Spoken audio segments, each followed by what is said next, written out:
अस्सलाम वालेकुम नादरीन, एक बहुत बड़ी खबर लेकर हाजिर हुआ हूँ। सऊद शकील से बदतमीजी पर श्रीलंकन बॉलर को आईसीसी की तंबीह।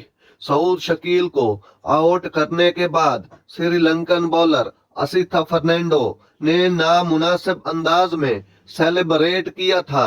आईसीसी पाकिस्तान क्रिकेट टीम के middle order batter Saud Shakeel से बदतमीजी पर इंटरनेशनल क्रिकेट काउंसिल आईसीसी ने श्रीलंकन बॉलर असिथा फर्नांडो को तंबीह की है और उन्हें एक डीमेरिट पॉइंट भी दिया गया है।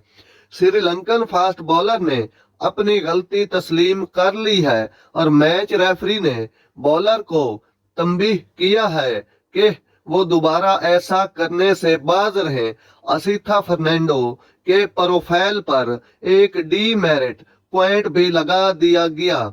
उन्होंने दोबारा ऐसा कुछ किया तो उन पर पाबंदी भी लग सकती है। नादरीन, ये थी बहुत बड़ी खबर। अगर उन्होंने थोड़ी सी भी बदतमीजी दोबारा करने की कोशिश की तो उस बॉलर के ऊपर पाबंदी लग जाएगी, ये आईसीसी ने कह दिया है उनको। तो ये थी बड़ी खबर जो मैं आपको देना चाह रहा था।